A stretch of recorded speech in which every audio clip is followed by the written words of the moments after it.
जय Radha Madhav Kunj Bihari.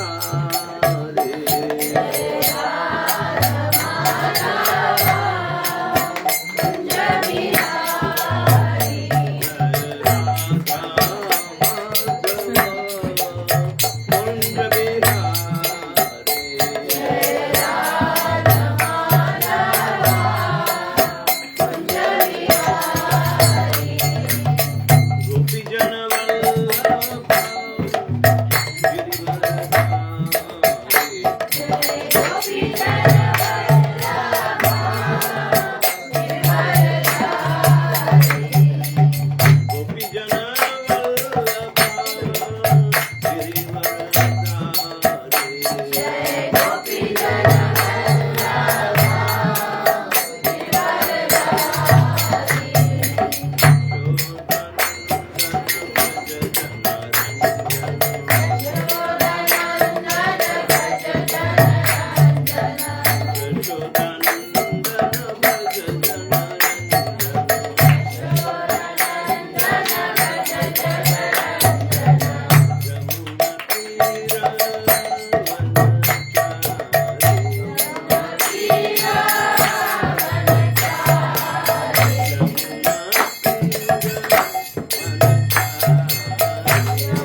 Prabhupada Paramahamsa Parivrajakacarya Stottar Shata Sishimat His Divine Guru Srila Vaicharana Arvinda Bhaktivedanta Swami Jagat Guru Srila Prabhupada Ki Jai.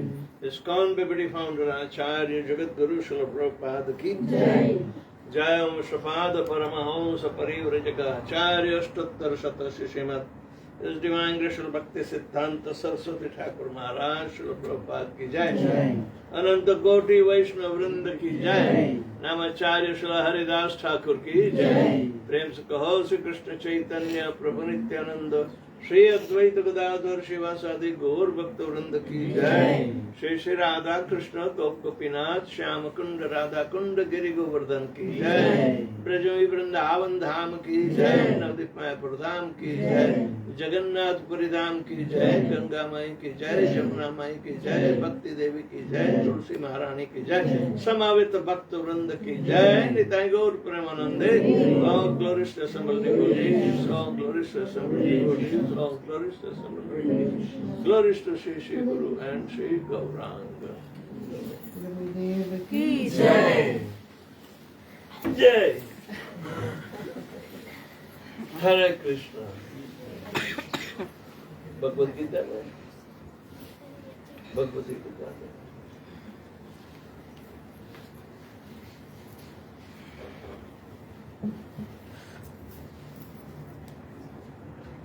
सब फूलों पर कलयुग की असर हो रही है, इस पर नहीं हो रही है ना। नहीं तो पहले चंपक की भी ये जो फ्रेंजीपनी है उसमें भी काफी सुगंध आती थी, लेकिन अभी कलयुग है। रेगिस्तान में भी यही फूल उगते हैं। हाँ, फ्रेंजीपनी बिल्कुल सुगंध नहीं। ये सारा वर्ल्ड वृंदावन रेगिस्तान बन रहा है, पता है। Prabhupada said it's very near to Rajasthan, right? The heat is increasing every year, so Vrindavan will become desert. समय लगेगा। आप लोग जल्दी निकल जाओ, भौतिक दुनिया में दोबारा आने की आवश्यकता क्या है। मामुपेत्य तु कौन्तेय पुनर्जन्म न विद्यते। भगवान के पास एक बार जाकर दोबारा जन्म लेने की आवश्यकता ही नहीं होती है। ओम नमो भगवते वासुदेवाय। ओम नमो भगवते वासुदेवाय। ओम नमो भगवते वासुदेवाय। ओम नमो भगवते वासुदेवाय। ओम नमो भगवते वासुदेवाय।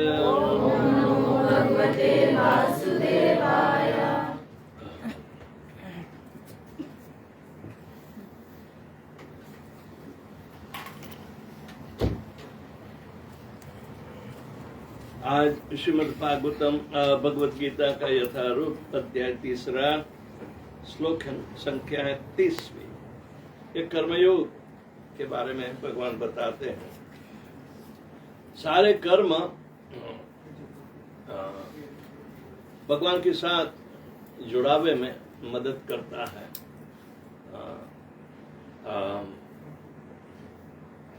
तो भगवान को जो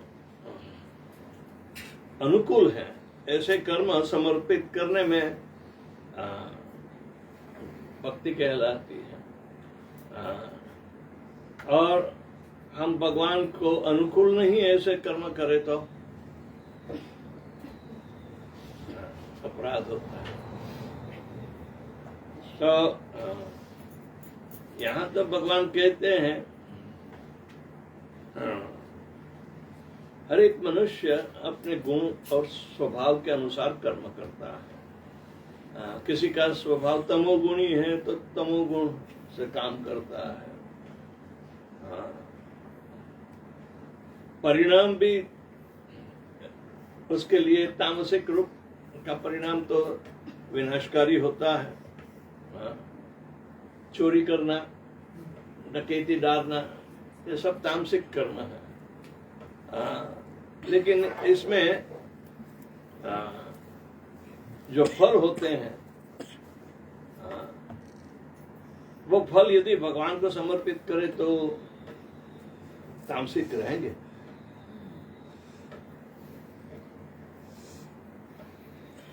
हाँ। कोई भगवान के लिए चोरी करता है, ऐसे कोई विरल पुरुष ही कर सकते हैं। हाँ। हाँ। ये लोग जय ललिता इत्यादि श्रीरंगम जाके वहां से निकल गए क्या? है?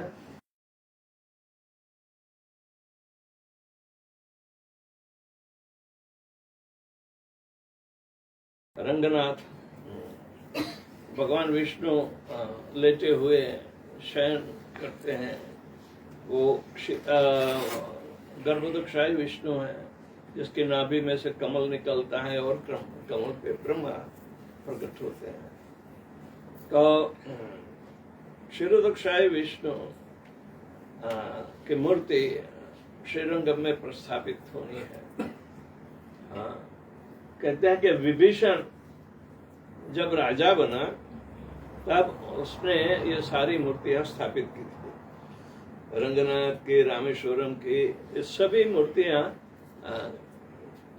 गर्भोदकशाही विष्णु की बड़े बड़े करीबन 15-20 फुट सोई हुई है।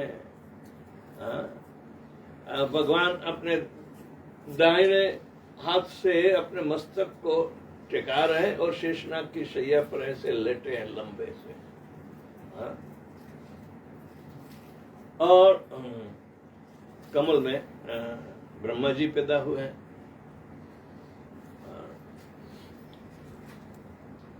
तो ये सारी मूर्तियां के लिए बड़े बड़े गोपुरम वाले मंदिर की स्थापना किया। तो उस समय श्रीरंगम में रामानुज करके महान प्रवर्तक आचार्य बन गए, जिन्होंने अद्वैत सिद्धांत जो आदि शंकर ने केरला में से स्टार्ट किया था। आज भीमसेन वहां ही एक हॉस्पिटल है, वो अपने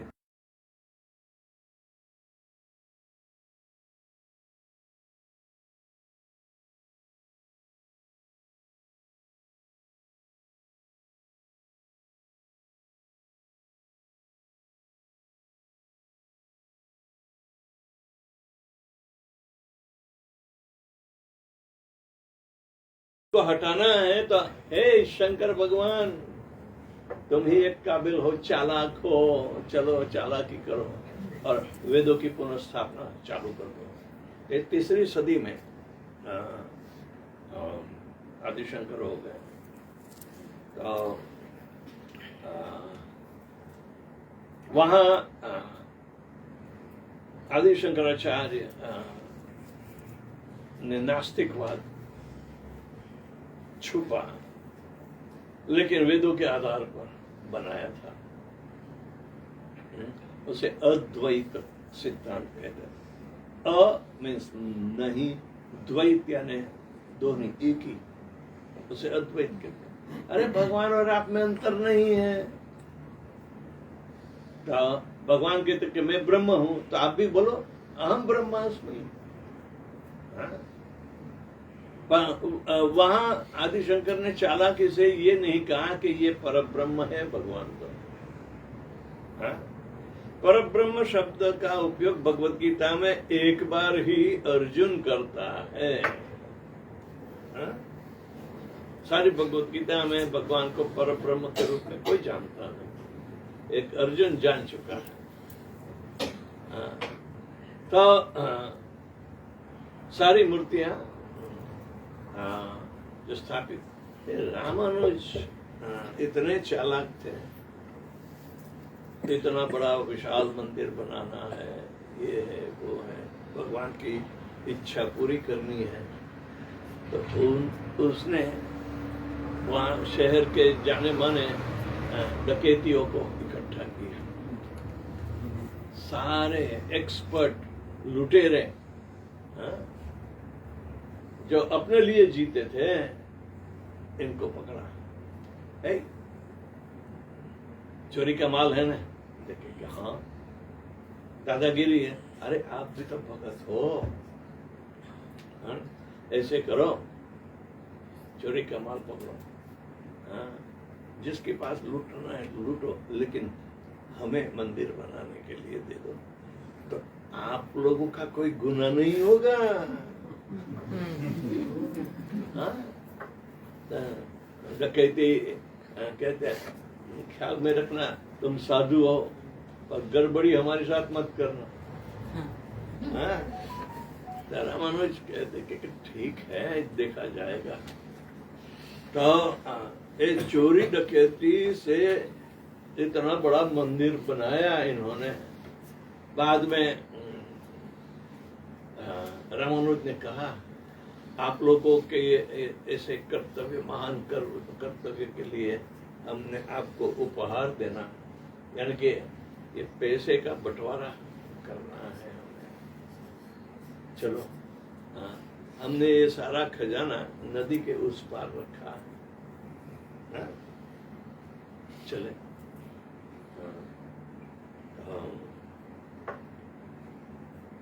वो लोग खुश हो गए।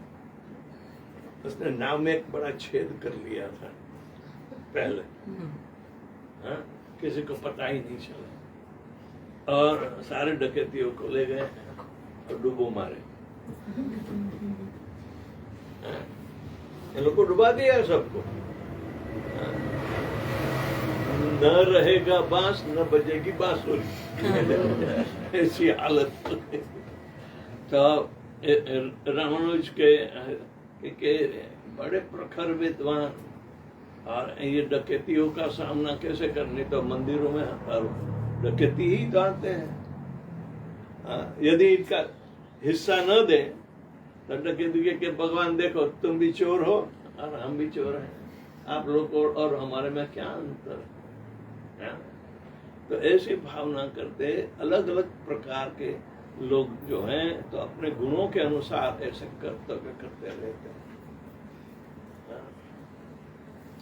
तो सबके लिए भगवान तो कहते हैं सब अपने कार्य मुझ में अर्पण करो। आज का श्लोक है, श्लोक संख्या 30। मयि सर्वाणि कर्माणि सन्न्यस्याध्यात्म चेतसा निराशीर्नमो भूत्वा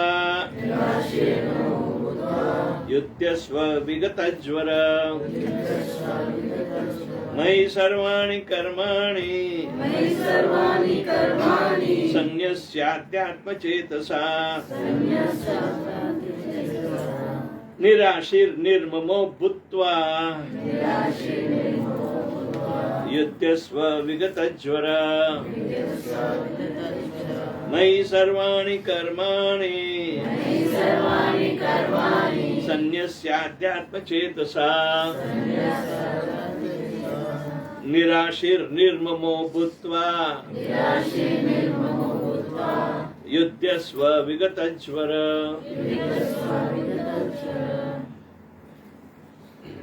मयि मुझ में, सर्वाणी सब तरह के, कर्माणि कर्मों को, सन्न्यस्य पूर्णतया त्याग करके, अध्यात्म पूर्ण आत्मा ज्ञान से युक्त, चेतसा चेतना से, निराशी ही लाभ की आशा से रहित, निष्काम निर्मम स्वामित्व की भावना से रहित, ममता त्यागी भूत्वा होकर, युध्यस्व लड़ो, विगत ज्वर आलस्य रहित। अनुवाद और तात्पर्य श्री श्रीमद ऐसी भक्तिवेदांत स्वामी श्रील प्रभुपाद के द्वारा। अतः हे अर्जुन, अपने सारे कार्यों को मुझ में समर्पित करके मेरे पूर्ण ज्ञान से युक्त होकर लाभ की आकांक्षा से रहित, स्वामित्व की किसी दावे के बिना तथा आलस्य से रहित होकर युद्ध करो। यह श्लोक भगवद गीता के प्रयोजन की स्पष्टता इंगित करने वाला है। भगवान की शिक्षा है कि स्वधर्म पालन के लिए सैन्य अनुशासन के सदृश पूर्णतया कृष्ण भावना भावित होना आवश्यक है। ऐसे आदेश से कुछ कठिनाइयां उपस्थित हो सकती हैं, फिर भी कृष्ण के आश्रित होकर स्वधर्म का पालन करना ही चाहिए, क्योंकि यह जीव की स्वाभाविक स्थिति है। जीव भगवान के सहयोग बिना सुखी नहीं हो सकता, क्योंकि जीव की नित्य स्वाभाविक स्थिति ही ऐसी है कि भगवान की इच्छाओं के अधीन रहा जाए। अतः श्री कृष्ण ने अर्जुन को युद्ध करने का इस तरह का आदेश दिया मानो भगवान उसके सेनानायक हो।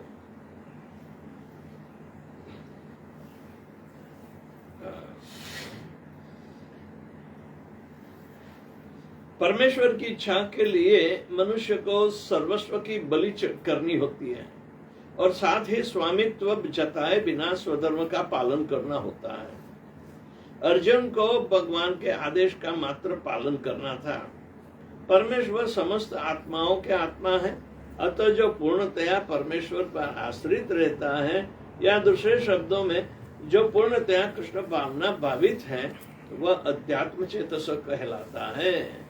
निराशी का अर्थ है कि स्वामी के आदेश अनुसार कार्य करना, किंतु फल की आशा नहीं करना, उसे निराशी, निरा आशा निराशी, आशा कि पूछ मत लटकाए रखना कि मैं ये करता हूं मेरे पीछे, ये आशा है, नहीं, निराशी।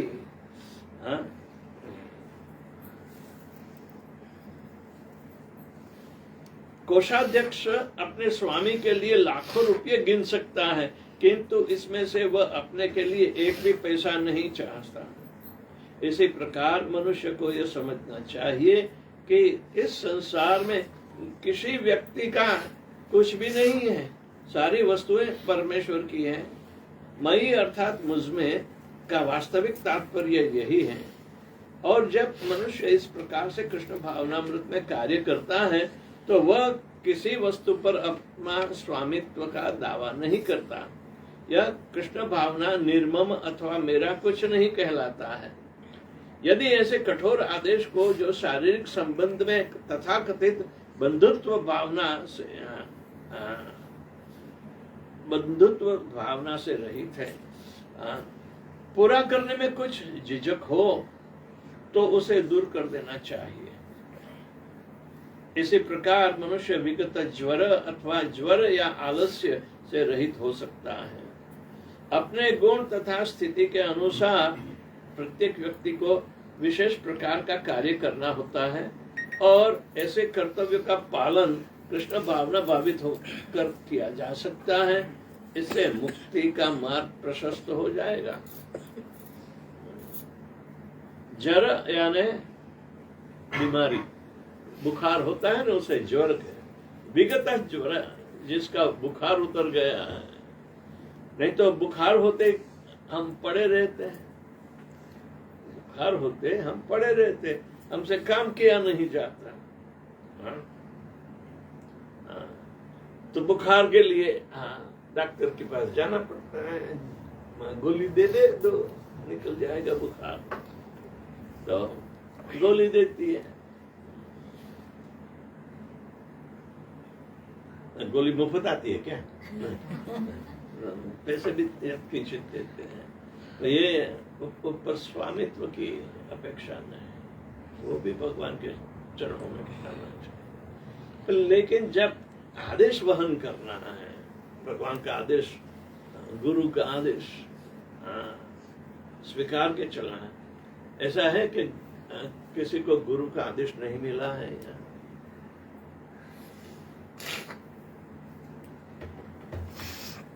सबको मिला है ना?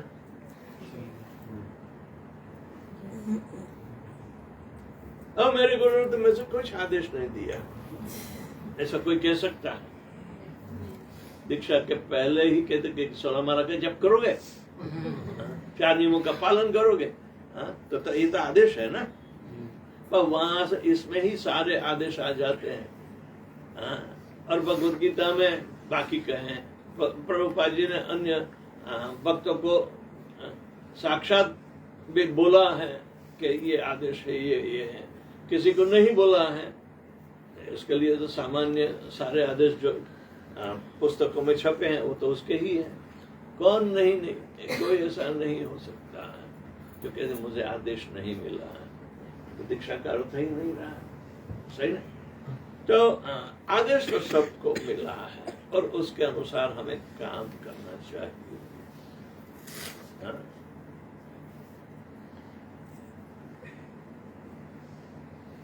भक्तों में भक्ति की चिंगारी कब उठती है? It's called fire of devotion। भक्ति की अग्नि में हमें कूदना है अंदर, फायर ऑफ डिवोशन। कभी कभी धुआं निकलता है भक्ति करते, निकलता है। 16 माला जपते धुआं नहीं निकलता क्या? यानी कि परेशानी होती है, बेचैनी हो जाती है, और जब बुखार आता है तो माला भी नहीं हो पाती। आप 100 की माला करो और करके बताओ कि 16 माला होती है कि नहीं? बिल्कुल नहीं होगी। ये तो बानाबाजी करते हैं, हमने कर ली बैठे बैठे, ये सोते सोते माला होती है।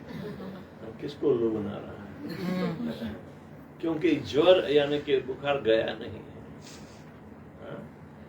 विगत ज्वर, सारा बुखार उतर जाना चाहिए, तो ही हम स्वस्थ होकर काम कर सकते हैं। लेकिन स्वस्थ होने का सिर्फ बुखार में ही पता चलता है।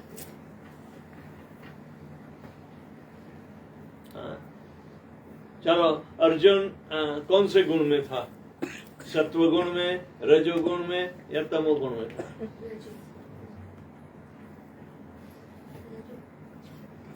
सत्व गुण में तो था, लेकिन भगवान की मंजूरी नहीं है। अरे तो पैदा हुआ क्षत्रिय,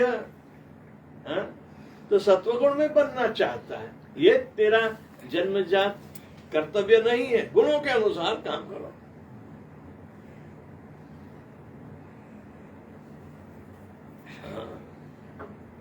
स्वे स्वे कर्मणा अभ्यर्च सिंधंति मानवा। अपने अपने गुणों के अनुसार कर्तव्य भगवान की प्रीति के लिए करते हैं तो उसमें सिद्धि होती है।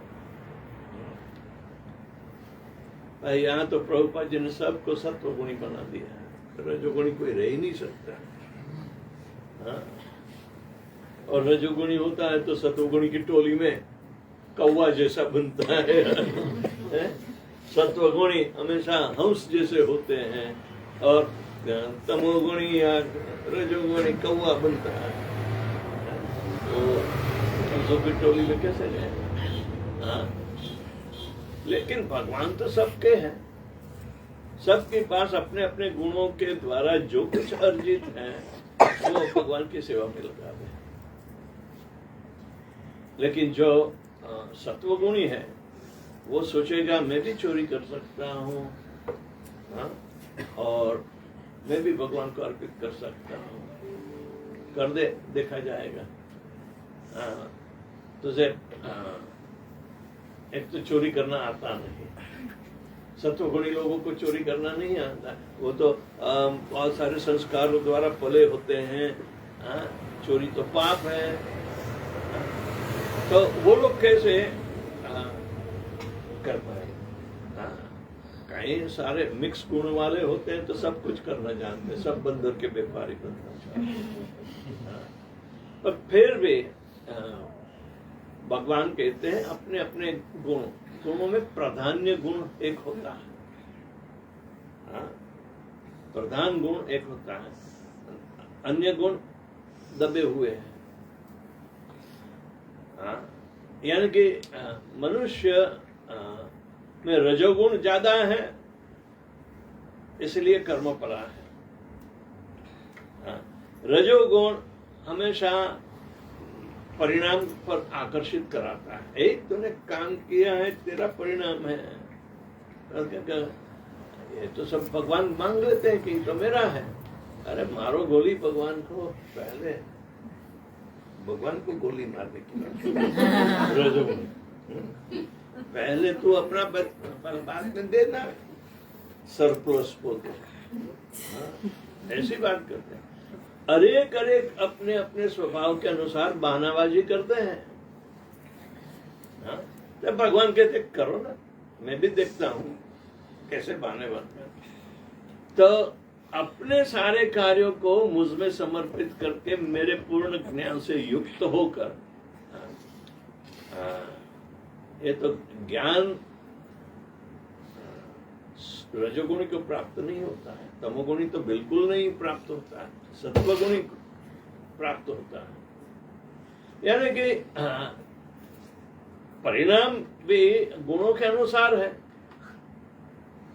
अर्जुन है क्षत्रिय और वो साधु बनने का प्रयत्न करता है भगवान के सामने, यानी कि सत्वगुणी। तो भगवान के तू मुझे बेवकूफ समझ रहा है क्या? ये रोना धोना तो रे ये लड़ाई के समय के पर तू करता है। ये कायरता कहलाती है। कायरता कैसे तेरे में पैदा हो गई? डांट पड़ती है। जिसका जो स्वभाव है उसके अनुसार भगवान को अपने कार्य समर्पित करने होते हैं।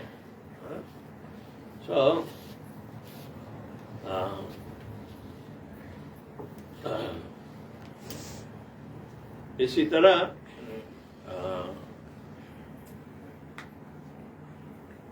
भगवान का पूर्ण ज्ञान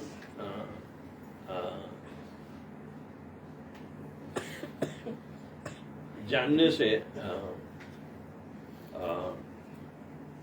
भवबंधन करता है। रजोगुणी भी भवबंधन काटेगा, तमोगुणी भी काटेगा।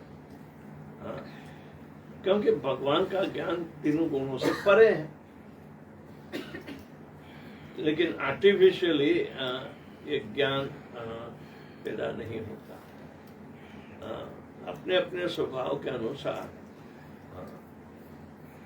करते हैं।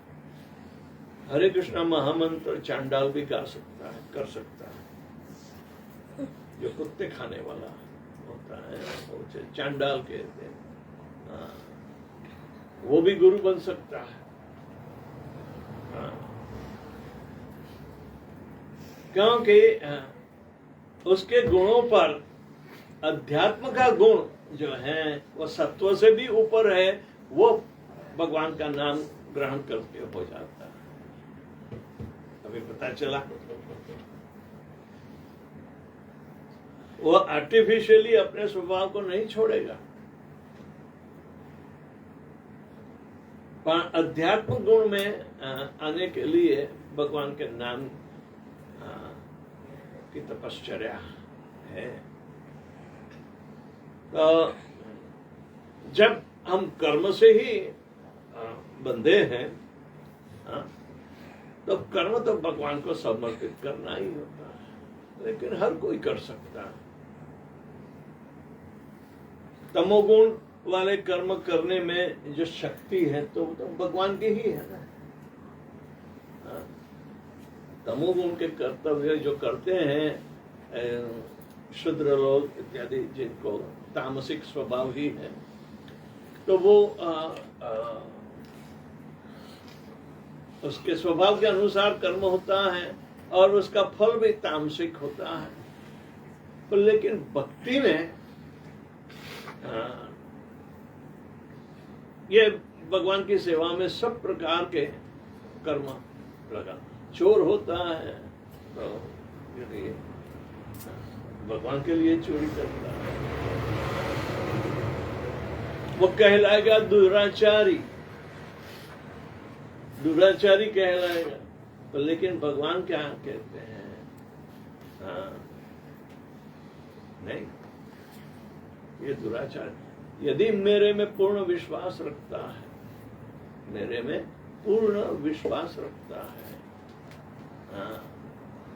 और मुझे समर्पित होता है, मुझे समर्पित होता है, तो उसे धर्मात्मा ही समझना चाहिए। अपि चेत सुदुराचारो भजते माम अनन्यपात साधुरेव हि समन्तव्य सम्यक व्यवसोति ही सह। चाहे कितना भी दुराचारी क्यों न हो, लेकिन भजते माम अनन्यपात, क्योंकि भगवान की भक्ति ये तीनों गुणों से परे है। इसको तामसिक फल भक्ति को छूते नहीं, पुरुष को छूतेगा, उसको सजा भी होगी, फिर भी भगवान के लिए ही जिएगा। तो उसे तो साधु समझना चाहिए। क्षिप्रम भवति धर्मात्मा स्वशांतिम निगच्छति। ऐसा व्यक्ति थोड़ी देर में ही धर्मात्मा बन सकता है, क्योंकि वो अपनी जो आत्मा की मूल व्यवस्थिति है उसमें स्थिर है, सम्यक व्यवस्थित हो ही सब। तो भगवान को आत्मा से निस्बत है, किसी के कूड़े कर्म से निस्बत नहीं है।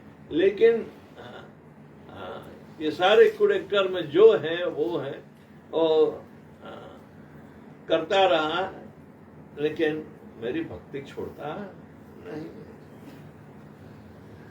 तो ऐसे तो चांडाल लोग भी गुरु बन सकते हैं। कुंती कहते कि हाँ अवश्य बनेंगे, भगवान की भक्ति करें। तो यहाँ अर्जुन को कहते हैं हाँ, तो गुणों में पड़ा रहे,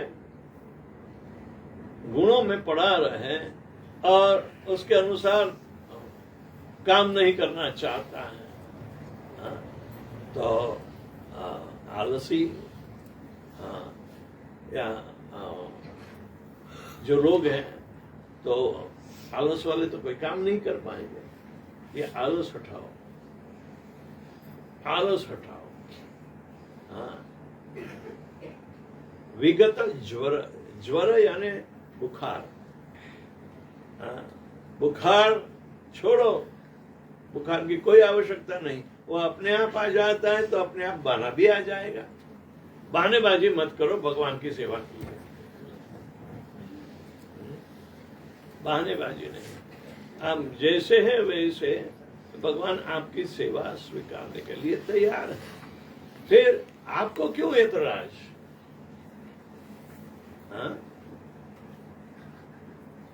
भगवान सबके लिए उपलब्ध है।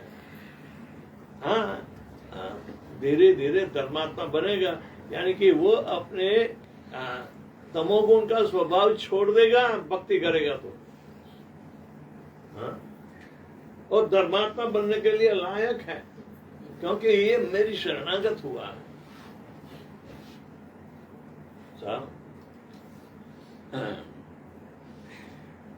मात्र भगवान का अर्जुन को आदेश का ही तो पालन करना था। परमेश्वर समस्त आत्माओं के आत्मा है, अतः जो पूर्णतया परमेश्वर पर आश्रित रहता है, या दूसरे शब्दों में जो पूर्णतया कृष्ण भावना भावित है, वह अध्यात्म चेतसक कहलाता है, जिसकी चेतना आध्यात्मिक बने, प्योरिफाइड कॉन्शियसनेस। हमारी चेतना सत्व, तम और रजो और तम तीन गुणों में बटी है। हमसे कूड़े कर्म भी होते हैं, जो न करना भी हमें आदत बन गई है।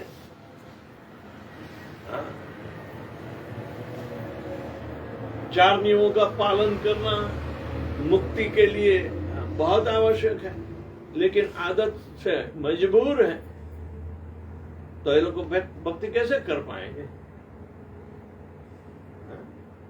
नहीं, पूर्णतया भगवान को समर्पित होना है और अपने अपने स्वभावगत जो कर्म है वो भगवान को अर्पित करते करते करना है। देर लग सकती है, लेकिन परिणाम तो सही ही होगा, क्योंकि भगवान के लिए है। तो इसी प्रकार मनुष्य को यह समझने के चाहिए कि इस संसार में किसी व्यक्ति का कुछ भी नहीं है, सारी वस्तु परमेश्वर की है। मैं अर्थात मुझमें का वास्तविक अर्थ तात्पर्य यही है। और जब मनुष्य इस प्रकार से कृष्ण भावना मृत में काम करता है तो वह किसी वस्तु पर अपने स्वामित्व का दावा नहीं करता। यह भावनामृत निर्मम अथवा मेरा कुछ नहीं है ऐसा कहलाता है। यदि ऐसे कठोर आदेश को जो शारीरिक संबंध में तथाकथित बंधुत्व भावना से रहित है पूरा करने में कुछ झिझक हो तो उसे दूर कर देना चाहिए। बंधुत्व की भावना यानी हम अपनी आदतों से मित्रता बनाए रखते हैं, चाहे ये आदत भगवान की सेवा के लिए उपयुक्त भी नहीं है। तो ऐसी बंधुत्व यानी कि आदतों से दूर रहना। आदत हमारे मित्र नहीं है, और खास करके बुरी आदतें तो हमारे मित्र है ही नहीं।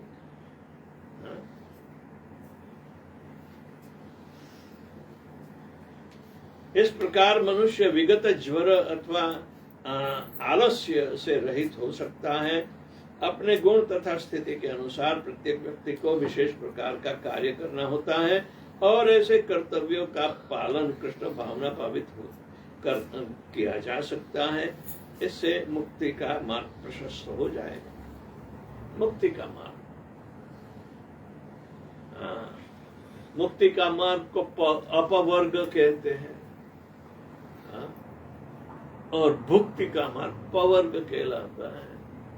पवर्ग में जो भुक्ति करते हैं तो उसकी कभी मुक्ति नहीं हो सकती, जबकि अपवर्ग पवर्ग के विरुद्ध जो रहते हैं तो उसकी मुक्ति का मार्ग रोकड़ा है।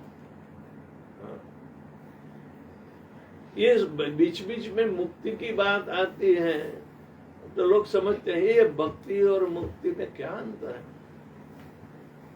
जो मुक्त होता है वो असली भक्ति कर सकता है। हम लोग मुक्त नहीं हैं क्योंकि पवर्ग में फंसे हैं। थोड़ा सा पवर्ग है, लेकिन जब बूढ़े होंगे तो पवर्ग हट जाना चाहिए।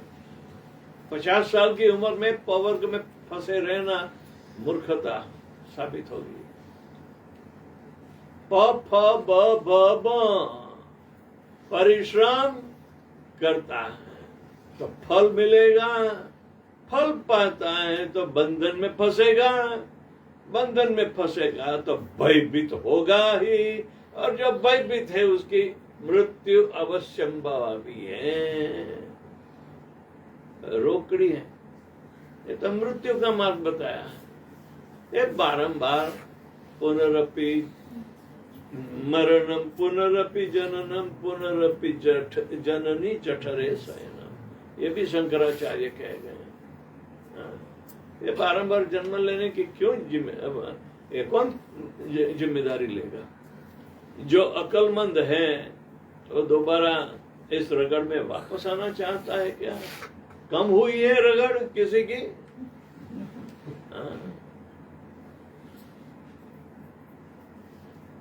जन्म होते ही रगड़ शुरू हो जाती है।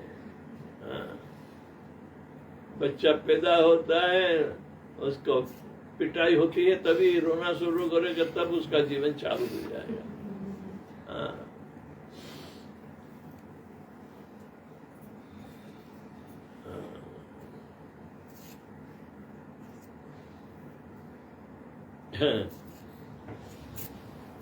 बच्चे का जन्म होते तो सभी खुश है, खुद रोता है और दूसरे खुश होते हैं। आ बेटा तेरी रगड़ अभी शुरू हो गई, चलो। नहीं नहीं, कितना लालन पालन करेंगे। 12 साल के बाद तो कोई लालन पालन करता ही नहीं। ये देखो ना, ये तो सबको चकमा दे रहा है। हाँ, कहाँ मानता ही नहीं।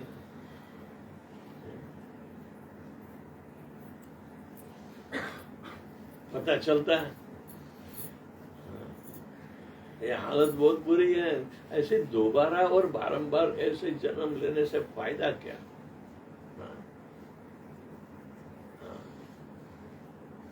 है? अरे पशु अच्छे हैं, पशु पैदा होते हैं, ये रोक के आते हैं, रोक के आते ही नहीं। जैसे पैदा हुए पहली 10 मिनट में वो खड़ा होकर दौड़ने नहीं लगे, हाँ, तो वो पशु नहीं, शिकार हो जाएगा। हाँ, हाँ। ये बच्चा रोता नहीं, पैदा हुआ है, जोर से मारे फिर भी रोता नहीं, तो जोर शोर से मारते, रुलाने का कितना प्रयत्न करते हैं, है ना। बच्चा रोता है तो सब हास करते हैं, और माँ कहती अभी रो मत, अभी रो मत, अभी और आने वाला है तो रो मत अभी। काफी है वो हमें उसके, ओ माँ बच्चे को कितना प्यार करती है, रो मत। अरे रोएगा और रोना पड़ेगा।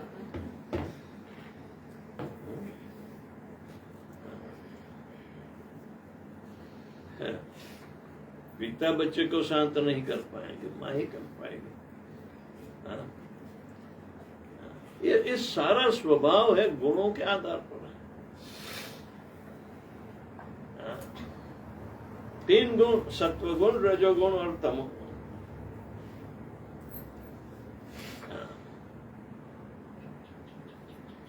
रोता है तो तमोगुण होना चाहिए बच्चे में। रोता है तब तमोगुण होना चाहिए। तमोगुण के द्वारा दुख होता है, उस दर्द से वो रोता है, तो रोने का धंधा तमोगुणी है, तामसिक है। तो सालाने यानी कि वो सत्वगुण का काम माँ का है, तो धीरे धीरे शांत होता है। सत्वगुण प्रबल है, तमोगुण कमजोर है।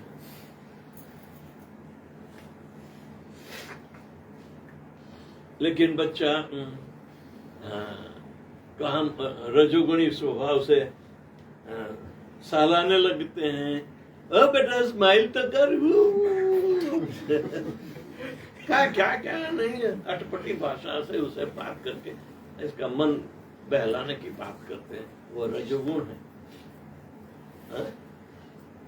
वो रजोगुण है। तो मनुष्य इन गुणों में फंसा है,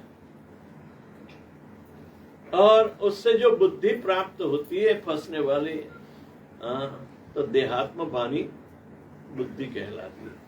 देह को ही आत्मा मान लेता है। आत्मा को 3 गुण छूते नहीं, और ये देह को आत्मा मानता है। उसे देहात्म भान यानी कि बॉडीली कॉन्शियसनेस कहते हैं।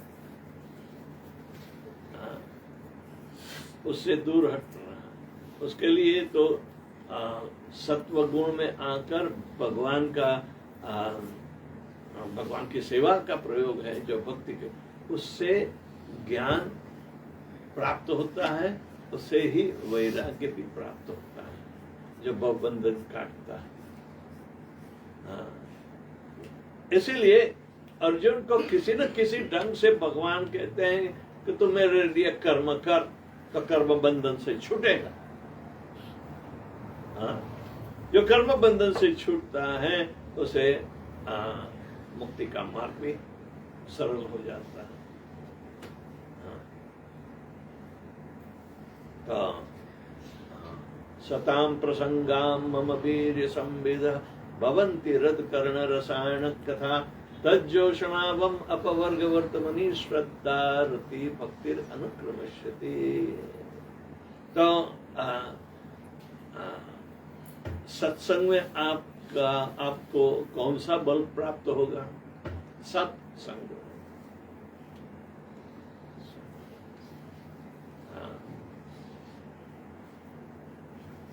भगवान सीधे सीधे कह देते हैं कि मेरा बल प्राप्त होगा। ये भगवान तो अध्यात्म वाले हैं, 3 गुणों से परे हैं। तो सत्संग में ये परसत्व या विशुद्ध सत्व जो है, सत्व गुण से भी ऊपर अध्यात्म गुण है, इसकी प्राप्ति सत्संग में होनी चाहिए। सत्संग में होनी चाहिए। जब भगवान की अध्यात्म 3 गुणों से परे सारी चीजें भगवान की हैं, तो जो मनुष्य भगवान की गुणवत्ता वाला, आंशिक गुणवत्ता वाला भी बने, गुणवत्ता क्वालिटेटिवली वननेस तो आनी ही चाहिए।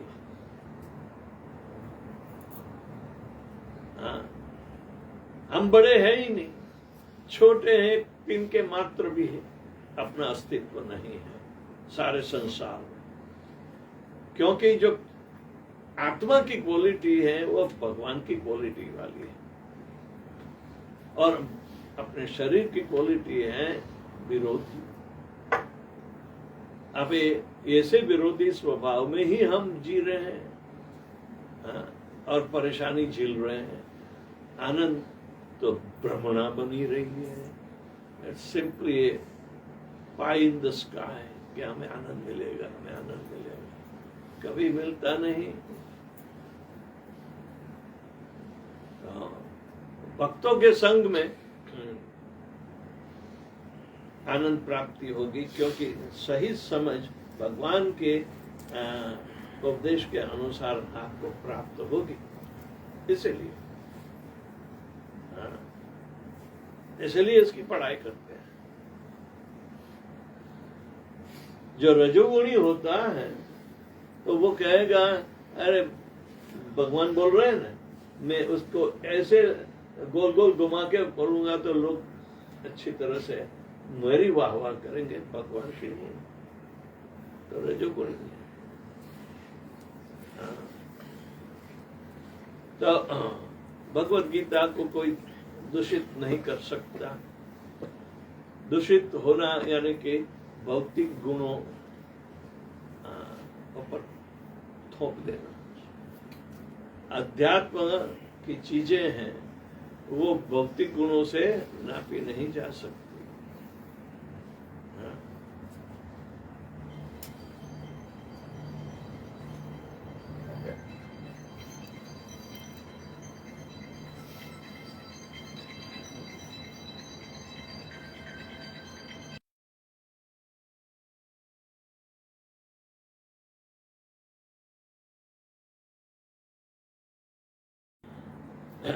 तो अपने जीवन में यदि कोई उत्साह नहीं है तो भक्त के संग में जो उत्साह भक्ति बढ़ाने के लिए है वो तो प्राप्त होगा ही।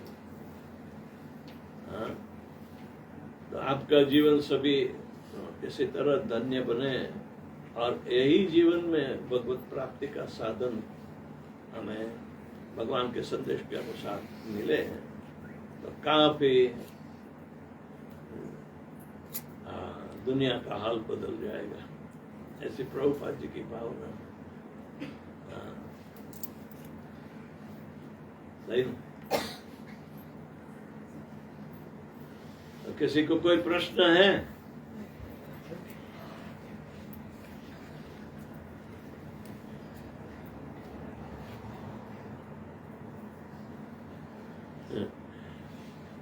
इस श्लोक के बाद भगवान डांटी देते हैं अर्जुन को कि ये में मतमिदम नित्यम अनुतिष्ठन्ति मानवा श्रद्धावंतो अन्नसूयन्तो मुच्यते ते अपि कर्मभिः। कहते हैं कि जो व्यक्ति मेरे आदेशों के अनुसार अपना कर्तव्य करते रहते हैं और ईर्ष्या रहित होकर इस उपदेश का श्रद्धा पूर्वक पालन करते हैं वे सकाम कर्मों के बंधन से मुक्त हो जाते हैं। लेकिन ये त्वेत अभ्य असूयंतो नानुतिष्ठन्ति मे मतम सर्व ज्ञान विमूढ़ान स्थान विद्धि नष्टान चेतस। किंतु जो ईर्षावश इन उपदेशों की उपेक्षा करते हैं और इनका पालन नहीं करते हैं, उन्हें समस्त ज्ञान से रहित, दिग्भ्रमित तथा सिद्धि के प्रयासों में नष्ट भ्रष्ट समझना चाहिए। अब जाएंगे कहाँ? भगवान, हर रोज इसका पठन करिए, समझने का प्रयत्न करिए और भगवान के बताए हुए मार्ग पर चलो।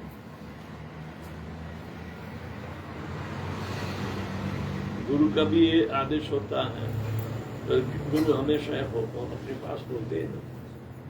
और इस काम में तो दौड़ा दौड़ करते हैं हर रोज। हमें इशारा मिल गया कि चलो जल्दी करो, जाना।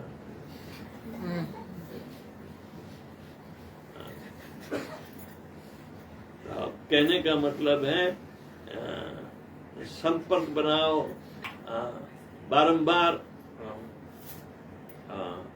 अपने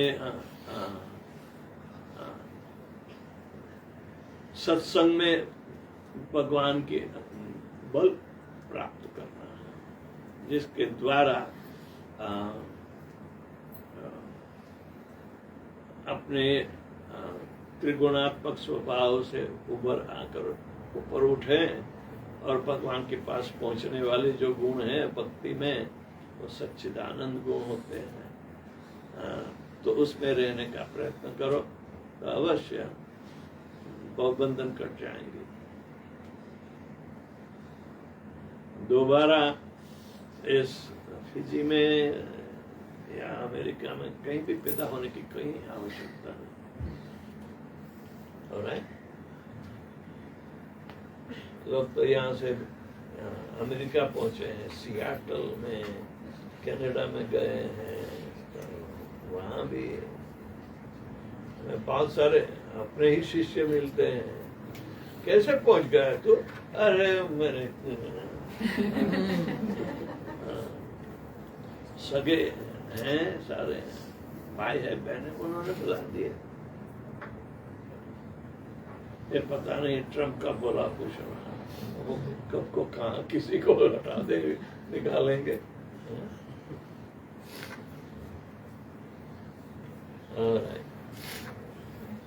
कोई प्रश्न है किसी को? यस। जो चोरों को डुबाया गया वही खोपड़ी में बैठा है क्या? उसका कर्म तो लगेगा ना? किसको? भक्त को कर्म नहीं होता, भगवान की प्रीति के लिए करते हैं। ये न तेने प्रकारेण मनः कृष्णम निवेशय, बाय हुक और crook. This is a crooked वे।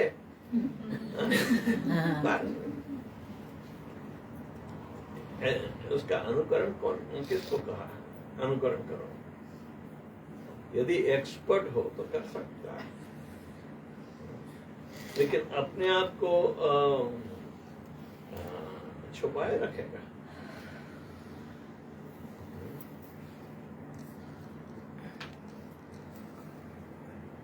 तो उन्होंने भगवान का काम अपने हाथ में नहीं दिया क्या उनको पानी में डुबोने? नहीं, फल तो चाहिए ना। साधु कहाँ जाएगा दिखवाने?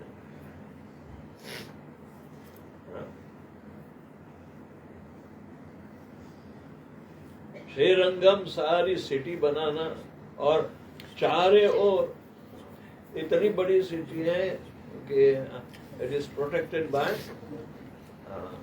High walls. फिर भी टीपू सुल्तान ने श्रीरंगम मंदिर तोड़ा।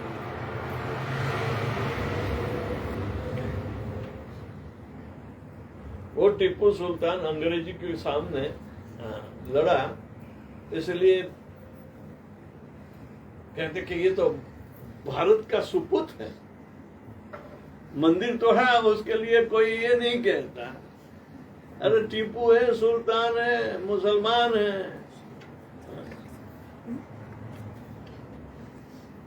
कितने मंदिर तोड़े हैं उसने।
और मजनू यानी उसके पीछे पागल होने वाला, वो मजनू कहलाता है। ये मजनू कहाँ जा रहा है ऐसी भाषा। पर लेकिन ये सूफी लोग भगवान को लैला बना देते हैं, खुद इनके पीछे जैसे आशिक घूमते रहते हैं। यानी कि हु इज द एंजॉयर, अपने साथ विरुद्ध है। भगवान is the only enjoyer, Krishna is the only पुरुष। बाकी हर एक जीव आत्मा है और आत्मा का स्वभाव शक्ति का है, तो स्त्रीलिंग है। आत्मा कभी पुरुष नहीं बन सकता।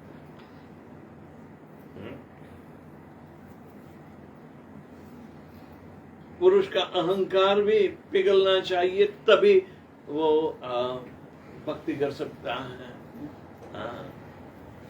इसका मतलब ये नहीं कि स्त्रियों का भी अहंकार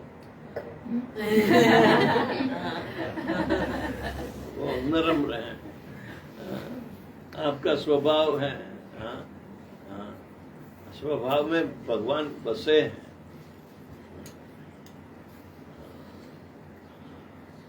सही है।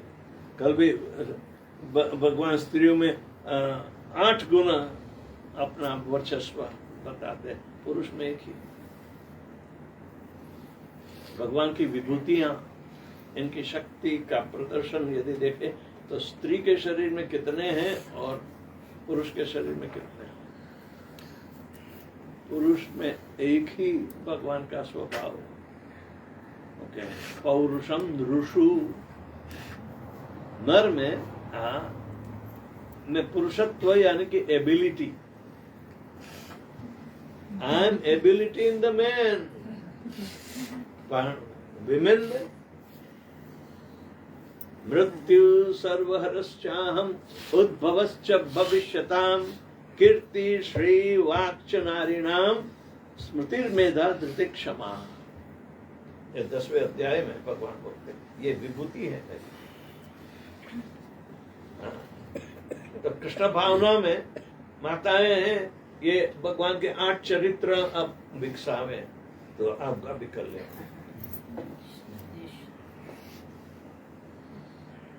कीर्ति,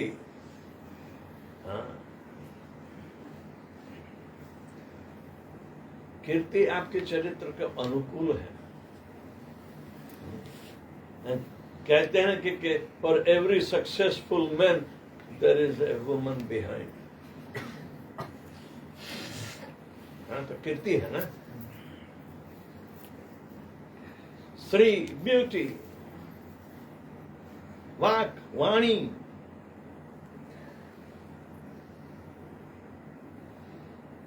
स्मृति याददाश्त, अकलमंदी ज्यादा है। परीक्षा में हाई ग्रेड लाती है, टॉपर होती है। इंडिया में तो सब जगह।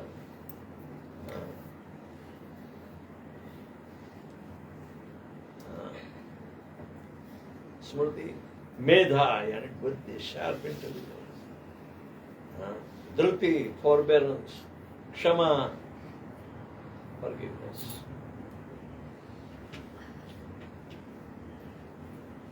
द्रौपदी के चरित्र में सारे बताए।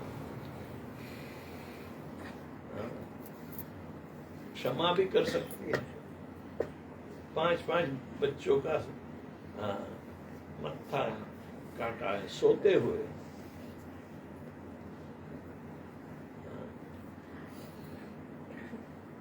जो दुर्योधन ने भी नहीं स्वीकारा, ऐसा कर्तव्य अश्वत्थामा ने किया। अश्वत्थामा को पशु की तरह खींच के ले आए, फिर भी वो कह रहे कि उसको माफ कर दो। द्रौपदी कह रही है माफ कर दो।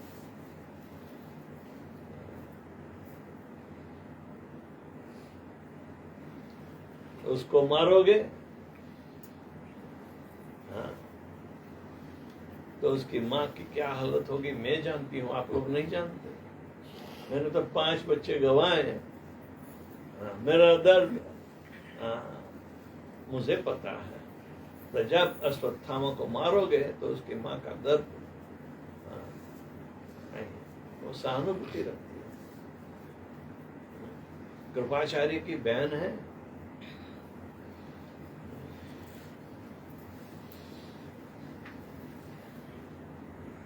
चुप है। हरे कृष्णा कृष्णा कृष्णा कृष्णा हरे हरे